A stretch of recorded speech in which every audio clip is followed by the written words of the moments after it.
Students, आज हम लोग पढ़ने वाले हैं HVDC ट्रांसमिशन एंड फैक्ट्स के कुछ बेसिक्स के बारे में।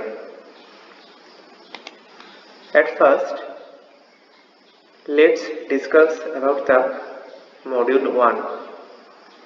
In your syllabus module 1 is a very basic syllabus, very basic part of this high voltage DC transmission syllabus.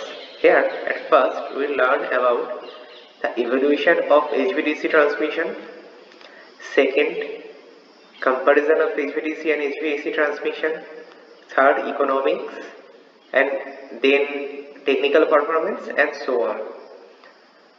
इसका मतलब this module is designed in such a way that पहले तुम लोगों को क्या करना पड़ेगा, पहले तुम लोगों को थोड़ा हिस्ट्री देखना पड़ेगा कि कैसे पावर सिस्टम्स आया है, कैसे उसका इवॉल्व हुआ है, इवोल्यूशन हुआ है। ठीक है, पहले कैसे लो वोल्टेज डीसी आया है, उसके बाद तुम्हारा एसी में कन्वर्ट हो चुका है, उसके बाद फिर हाई वोल्टेज एसी, उसके बाद फिर से हाई वोल्टेज डीसी। सो कुछ तो हुआ है, कुछ तो लिमिटेशंस आया होगा HVAC में, या फिर पहले लो वोल्टेज डीसी में कुछ लिमिटेशंस है, उसके बाद उसके लिए हम लोग एसी में चले गए, फिर एसी में कुछ लिमिटेशंस है, उसके चलते हम लोग डीसी में फिर से जाना पड़ रहा है। सो क्या लिमिटेशंस है, उसमें कोई इकोनॉमिकल रीजन है क्या, टेक्निकल परफॉर्मेंस दोनों का कैसा है, HVDC का फिर कैसा है, different factor, transient factor, relevant factor हम लोग को जानना पड़ेगा। फिर HVDC सिस्टम कहाँ यूज होता है, जैसे कंट्रोल के लिए यूज होता है, वीक एसी सिस्टम के पैरेलल में हम लोग यूज कर सकते हैं, bulk power transmission at long length we can use this HVDC system. Then we will see that what are the types of HVDC transmission links. Various transmission links like monopolar transmission links, bipolar, homopolar, and उसका conductor का polarity कौन सा है, positive है या negative है, क्यों negative होगा, क्यों पॉजिटिव होगा, ये सब हम लोग यहाँ पर डिस्कस करने वाले हैं। Next, the basics components of HVDC system like smoothing reactor, filter, तुम्हारा reactive power compensator, converter transformer, various 6 pulse, 12 pulse converters, Q 6 pulse, Q 12 pulse, कौन सा converter, current source या voltage source, ये सब कुछ हम लोग देखने वाले हैं। ठीक है, हम लोग तो HVDC पढ़ने वाले हैं, लेकिन HVDC तो उसका कुछ फायदा है, एडवांटेजेस है, इसलिए हम लोग पढ़ रहे हैं, but there are some limitations also, and what are those limitations, how we can resolve those limitations. Okay, क्या क्या प्रॉब्लम है HVDC सिस्टम में, ये सब हम लोग इस मॉड्यूल में इन ब्रीफ पढ़ने वाले हैं। उसके बाद हम लोग अदर्स मॉड्यूल में देखेंगे कन्वर्टर स्टेशन क्या है, उसका ऑपरेशन एंड कंट्रोल हम लोग देखेंगे, कैसे हम लोग एक HVDC सिस्टम को कैसे हम लोग कंट्रोल कर पाएंगे, ये सब हम लोग को देखना पड़ेगा। Fine, now coming to the next slide, that is the evolution of power system part 1। Now देखो, हम लोग यहाँ पर डिस्कस करने वाले हैं ट्रांसमिशन सिस्टम का, कैसे हम लोग पहले क्या हुआ था, पहले 1870 से कमर्शियली लोगों को समझ में आया कि नहीं, अब इलेक्ट्रिसिटी सबको चाहिए। तब लोड क्या था, जितना भी लोड था, स्पेशली तुम्हारा लैंप लोड है, थॉमस अल्वा एडिसन ने लैंप डिजाइन किए थे। Thomas Alva Edison he is one of the greatest scientist as well as businessman. He invented electric bulb, incandescent bulb, right. This electric bulb तुम्हारा क्या होता है, इन्होंने क्या किया, डीसी में इलेक्ट्रिक बल्ब को जलाना स्टार्ट किया।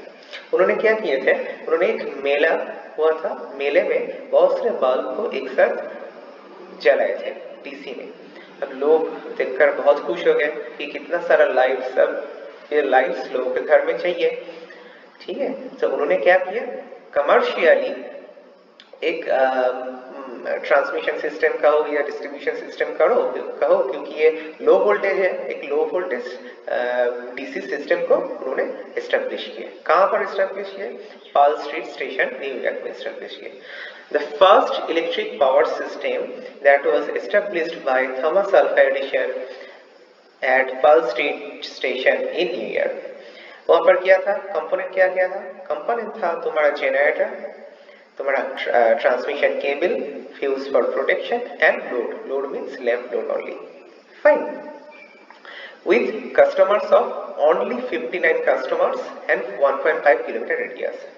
अब यहाँ पर देखो, तुम लोग सोचोगे कि 1.5 किलोमीटर रेडियस इतना कम क्यों, ज्यादा लोगों को क्यों नहीं भेजा जा रहा था? क्या बाकी लोगों को लाइटिंग का प्रॉब्लम नहीं था? क्या बाकी लोगों को पावर, इलेक्ट्रिक पावर नहीं चाहिए? ऑब्वियसली चाहिए, लेकिन दिक्कत हो रहा था कि तुम लो वोल्टेज डीसी में ज्यादा से ज्यादा एरिया कवर करना चाहोगे। If you want to cover large area just by using low voltage DC, then what are the problem you have to face? The problem that have to be faced by the supplier, the problems are, see, voltage is constant here, low, that means the current depends upon the load. Also, if the length increases, then what will happen? The resistance will increases. Fine. Then I square R loss and the IR drop, this is the voltage drop, these both will increase. Okay, so the problems related to low voltage DC is that I square R loss, it is the main problem.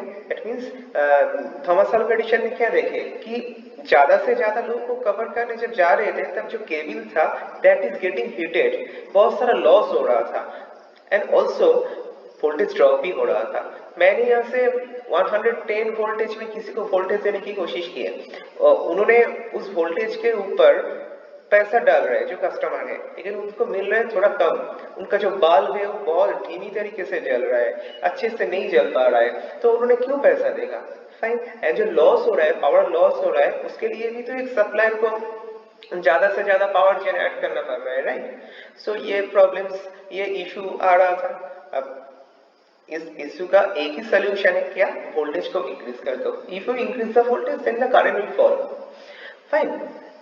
So voltage को हम लोग increase कर रहे हैं, current fall हो रहा है, लेकिन वोल्टेज को कैसे इंक्रीज करेंगे?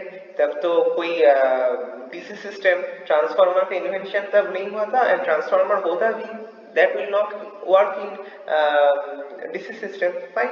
and कोई भी रेक्टिफायर वगैरह, पावर इलेक्ट्रॉनिक्स कन्वर्टर वगैरह, ये सब तो तब कुछ नहीं था, तो कैसे करेंगे? एक ही उपाय था, ज्यादा वोल्टेज में तुम जनरेट करो।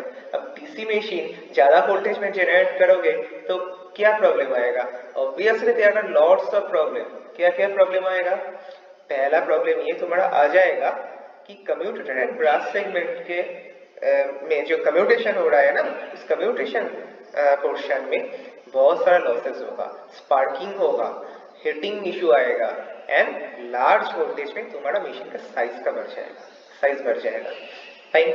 सो large size and large losses, that means to solve the power transmission loss, to protect it from high cost, you are increasing the cost of generation, fine।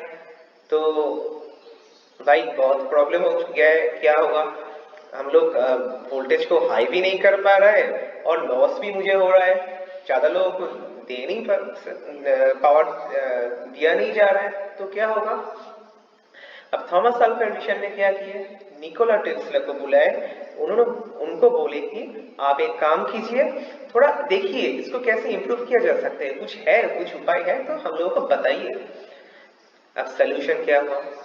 Nikola Tesla, I think students तुम लोग ये नाम सुने हो, Nikola Tesla, he is called the father of electrical engineering. Why? Because उन्होंने जो किए हैं, इंडक्शन मोटर को इन्वेंट किए हैं, उन्होंने तुम्हारा एसी को प्रमोट किए हैं, फाइन। उन्होंने तुम्हारा बहुत सारे जैसे polyphase power system, 3 phase multiphase system, उनके ऊपर उनका रिसर्च है, बहुत सारा रिसर्च है उनका इलेक्ट्रिकल इंजीनियरिंग में। That's why he is called the father of electrical engineering. But the problem is that उनके पास कोई monetary backup नहीं था। Thomas Alva Edison, he is a businessman, but Nikola Tesla, he is just a scientist. So क्या हुआ? Wasting house is also an industrialist. उन्होंने monetary backup दिया किसको ना, निकोला टेस्ला को। उन्होंने बोला ठीक है मैं एसी को प्रमोट करूंगा, आप मुझे एक काम कीजिए, आपका जो भी पेटेंट है एसी का पेटेंट या फिर दूसरा किसी चीज का पेटेंट मुझे दे दीजिए। तो निकोला टेस्ला ने अपना जो पेटेंट्स है ये वाला वेस्टिंग हाउस को दे दिए।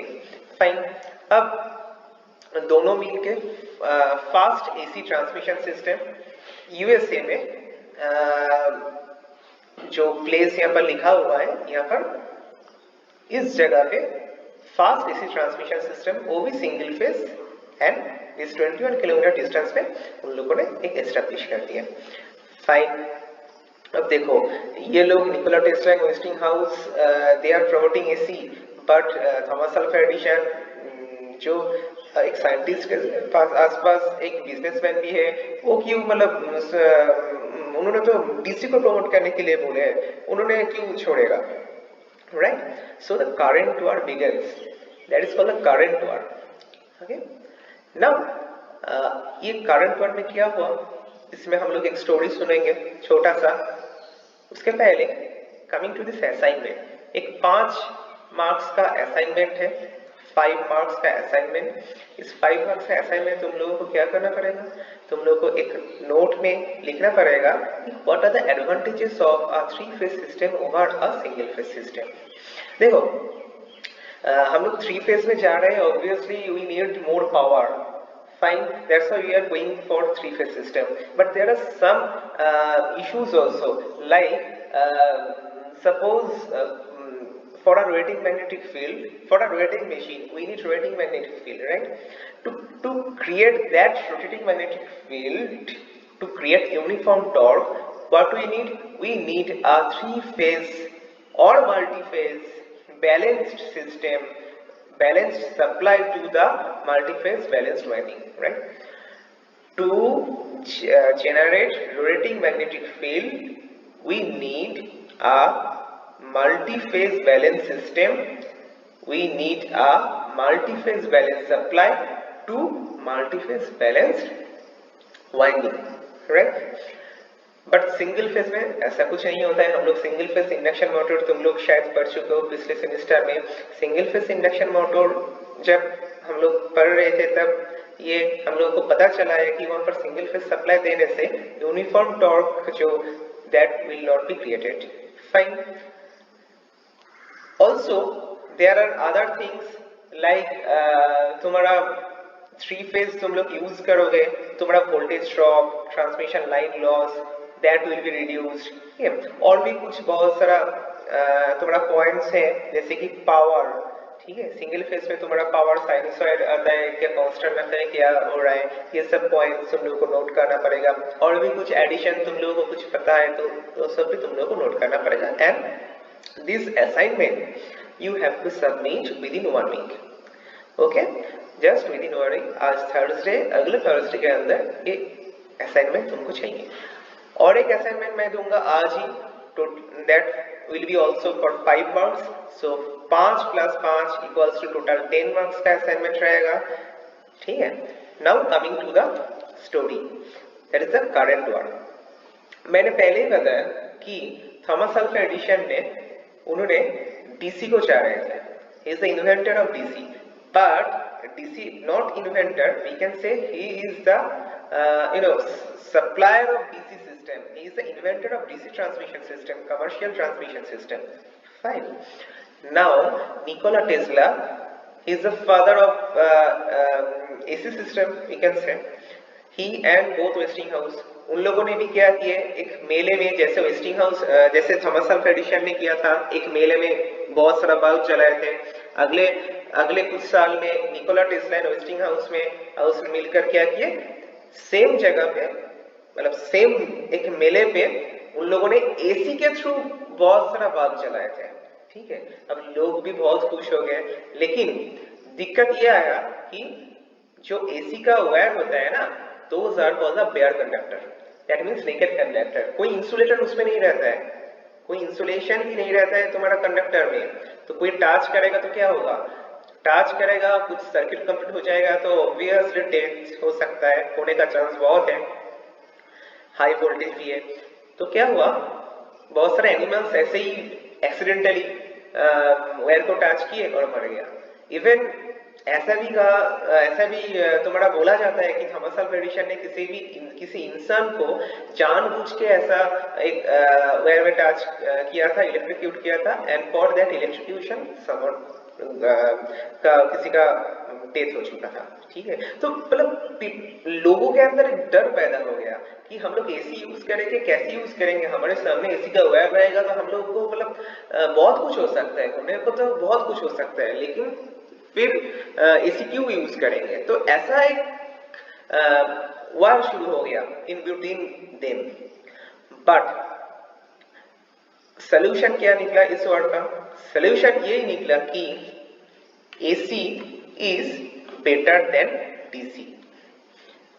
व्हाई? लोग कैसे पता चला कि AC is better than DC? Companies क्यों एसी को अपनाए? कुछ तो रीजन था इसके पीछे। अब क्या रीजन था ये अभी हम लोग देखने वाले हैं कि इतना कुछ होने के बावजूद हम लोग एसी को ही फिर से ले लिए। Why? What are the reasons? See, the first reason is that we know for long transmission system we have to supply at high voltage. Fine. Now high voltage में हम लोग सप्लाई कर रहे हैं, मतलब जिस वोल्टेज में हम लोग जनरेट कर रहे हैं उसके ऊपर हम लोग सप्लाई करेंगे। ठीक है, सपोज 11 kV में हम लोग जनरेट कर रहे हैं और हम लोग सप्लाई कर रहे हैं कितने, ट्रांसमिट कर रहे हैं कितने वोल्टेज में, हो सकते हैं उससे ज्यादा लाइक 220 kV में हम लोग सप्लाई कर सकते हैं या फिर उससे कम, right?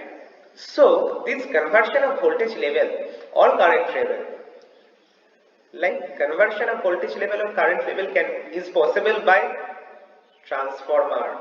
Yes, you know transformer DC में काम नहीं करेगा। क्यों नहीं करेगा? जो ट्रांसफार्मर एक्शन कहते हैं हम लोग, या फिर जो ट्रांसफार्मर का बेसिक प्रिंसिपल्स है, बेसिक फंडा है कि the rate of change of flux, right? DC में फ्लक्स क्या हो रहा है?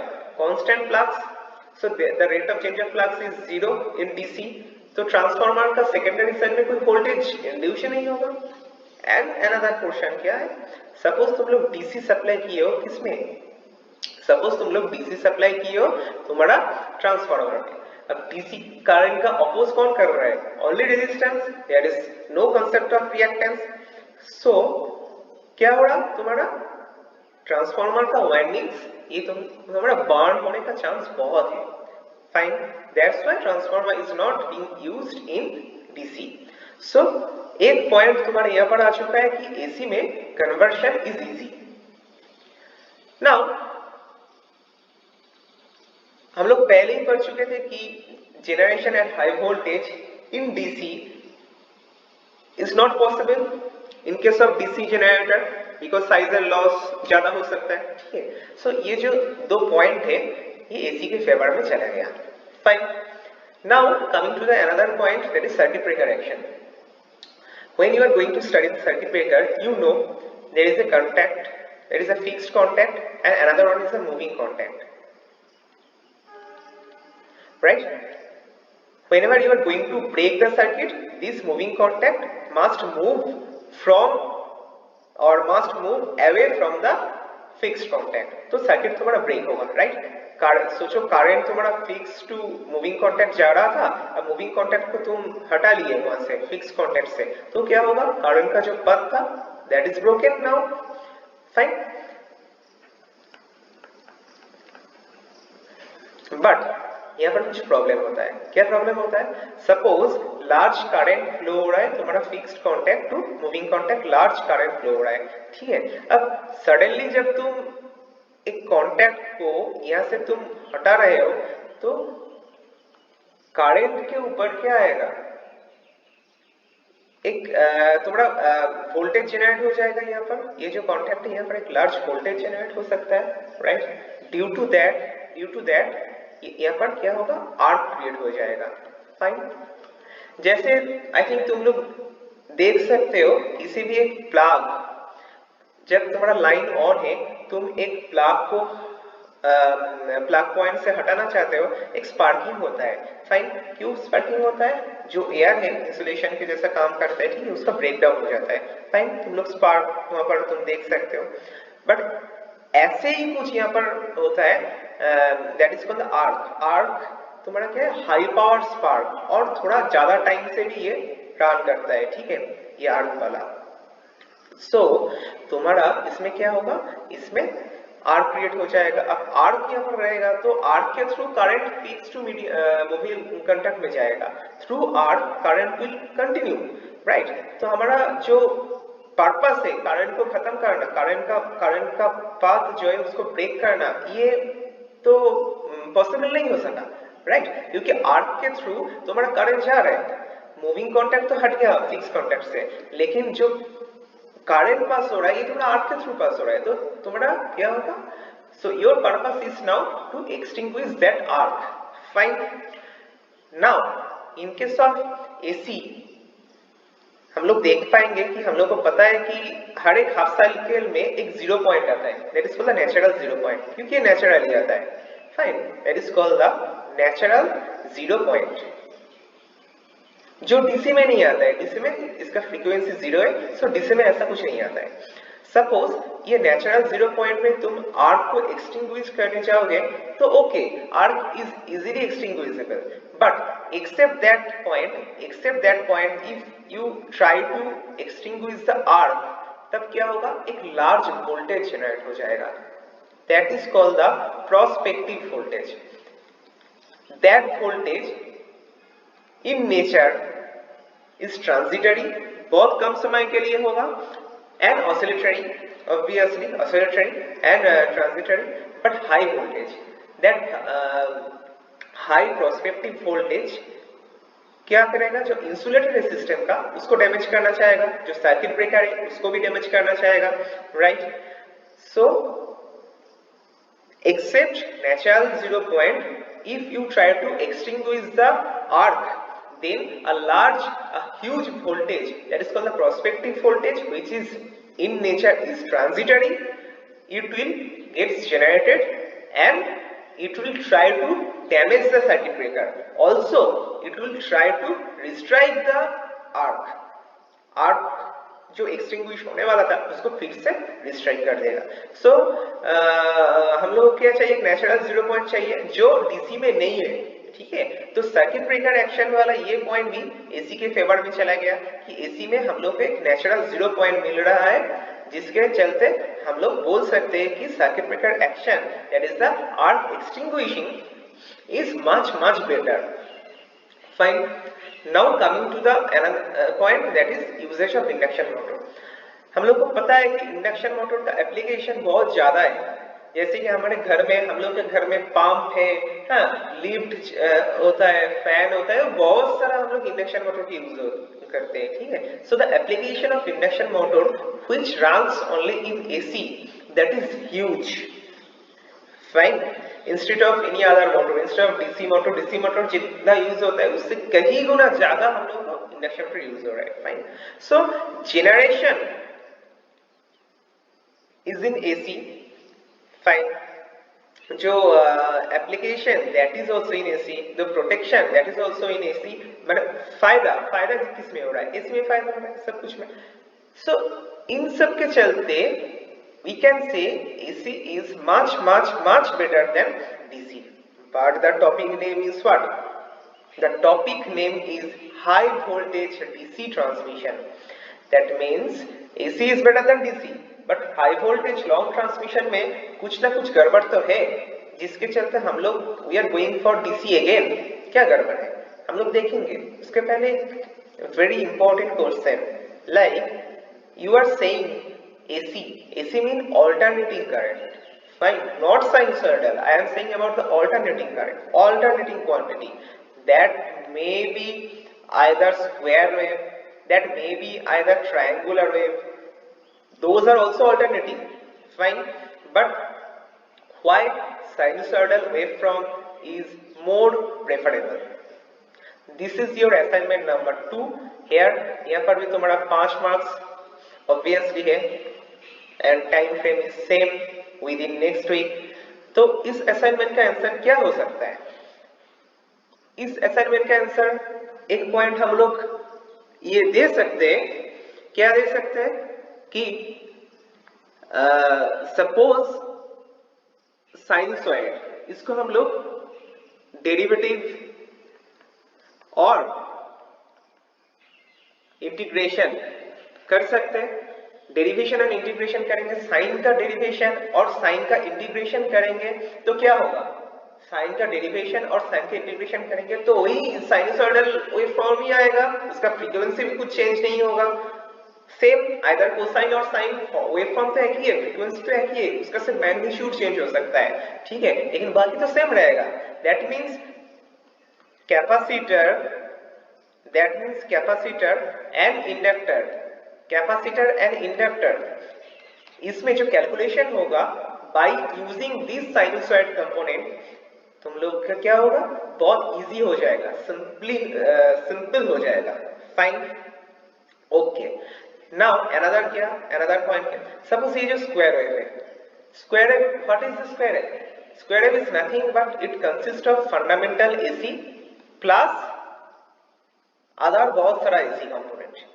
बहुत सारे एसी कंपोनेंट मतलब suppose this fundamental AC is of 50 hertz. Suppose if the square wave, the frequency is 50 hertz, then the fundamental having 50 hertz and बहुत सारा जो मैंने बोला sine wave, those will be at some integer multiple of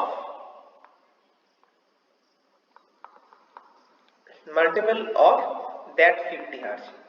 Okay, that integer multiple of that 50 hertz and at high frequency.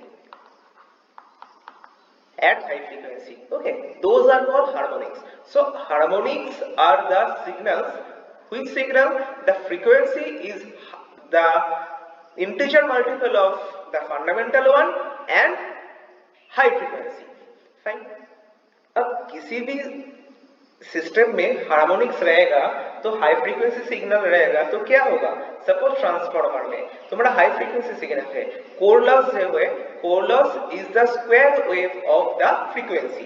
Fine, so that means your core loss will be increased, machine का temperature, machine का loss, machine increase हो रहा है, तो loss increase हो रहा है मतलब less efficient. We don't want any less efficient system, obviously. Okay, so we want only sinusoid. So that's why sinusoid signal is more preferable. Also, there are some other points, you have to include those points also.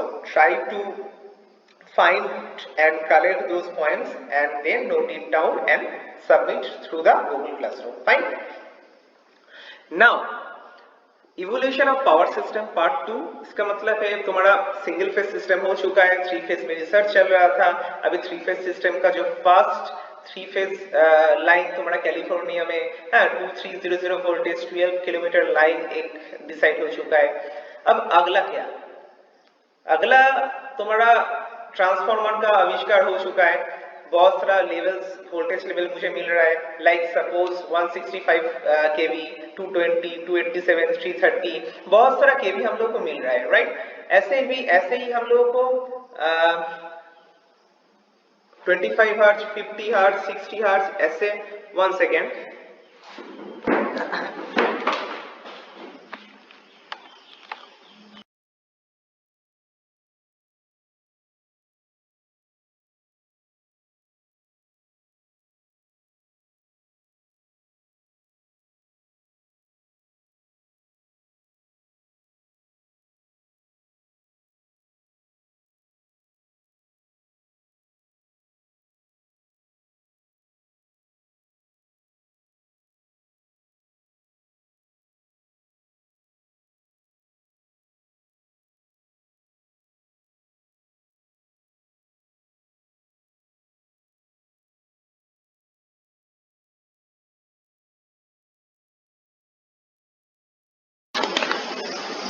sorry for the interruption. Now you see there are no standard level there are no standard level. बहुत सारा frequency, बहुत सारा, जैसे कि मेरे पास कुछ आ रहा है 25 हर्ट्ज का फ्रीक्वेंसी, मेरे नेबरहुड में आ रहा है 35 हर्ट्ज का फ्रीक्वेंसी, उसके बगल में आ रहा है 133 हर्ट्ज का फ्रीक्वेंसी। तब क्या हो रहा है, सोचो उस मेरे नेबरहुड में करंट चला गया, तो मुझे वो बोल रहे हैं कि मैं उसको पावर दूं, लेकिन मेरा फ्रीक्वेंसी क्या है, उसका फ्रीक्वेंसी क्या है, डिफरेंट फ्रीक्वेंसी। अब टू डिफरेंट फ्रीक्वेंसी सिग्नल यहाँ पर है, तो मैं उसको कैसे पावर दूंगा। दोनों सोचो, मेरे फ्रीक्वेंसी 50 हर्ट्ज है, उसका फ्रीक्वेंसी 130 हर्ट्ज है। अब दोनों डिफरेंट फ्रीक्वेंसी में हम लोग पावर ट्रांसफर करेंगे तो एवरेज पावर 0 होगा। एक्चुअली कोई भी पावर ही ट्रांसफर नहीं हो पाएगा। That's why we need a same frequency, one nation one rate one frequency, that is the motto. Whole India में, होल कंट्री में सिंपल एक ही फ्रीक्वेंसी होगा। ओके, जैसे यहाँ पर इंडिया में 50 हर्ट्ज है, ब्रिटेन में 50 हर्ट्ज है, एंड ब्रिटेन ने यहाँ पर रूल किया था, that's why we have 50 hertz. America में 60 हर्ट्ज है, सो एक ही फ्रीक्वेंसी हम लोग को यहाँ पर चाहिए। Fine. For interconnections, basically for interconnections ये फ्रीक्वेंसी सेम चाहिए। सपोज देखो, पावर जनरेशन तुम्हारा नॉर्थ ईस्ट में ज्यादा हो रहा है, राइट, वेस्टर्न में तुम्हारा पावर जनरेशन बहुत कम हो रहा है। इन द लेवल ऑफ, बहुत कम नहीं रहे, वहां पर भी ज्यादा हो रहा है, but in the level of consumption western zone में बहुत सारा है, लेकिन ईस्टर्न जोन में कंजम्पशन उतना भी नहीं है। सो एक्स्ट्रा पावर आ रहा है, that power will be transferred from the north eastern zone to western zone, but दोनों का फ्रीक्वेंसी सेम होना चाहिए, otherwise it is not possible. So for that we need that interconnection, right. Now at present frequency, अच्छा अब देखो why 50 hertz and why 60 hertz, हम लोग को ये 50 हर्ट्ज एंड 60 हर्ट्ज ही क्यों चाहिए, उससे ज्यादा या उससे कम क्यों नहीं हो रहा है। देखो, जो पावर सिस्टम जनरेशन है वहां पर टर्बाइन है, ठीक है, टर्बाइन का एक एफिशिएंसी है। टर्बाइन का एफिशिएंसी क्या है, एक जनरेटिंग स्टेशन में टर्बाइन का एफिशिएंसी हम लोग को ज्यादा होना चाहिए, क्योंकि that is the mechanical part, that is the prime mover part, ठीक है। अदरवाइज लॉस ज्यादा हो जाएगा, लॉस ज्यादा हो जाएगा, मैकेनिकल लॉस ज्यादा हो जाएगा, तो पूरा सिस्टम का एफिशिएंसी गिर जाएगा। So we need to have some provision so that that turbine have high frequency. How ना, at suppose it is two pole at 3600 rpm and at 3000 rpm, ये दोनों rpm में दिख रहा है कि इसका एफिशिएंसी ज्यादा हो रहा है। इसका जो स्पीड है टर्बाइन का, सपोज इट इज 3000 rpm और 3600 rpm, ये दोनों rpm में इसका जो स्पीड है, इसका इस दोनों स्पीड में इसका जो एफिशिएंसी है ये बेटर आ रहा है, बहुत अच्छा हो रहा है। Fine. And 3000 rpm for two pole, that means 50 hertz. 3600 rpm for two pole, that is 60 hertz. Obviously, that's why we have chosen that 50 hertz and 60 hertz is required. Fine. Now, up to this today section will be going to an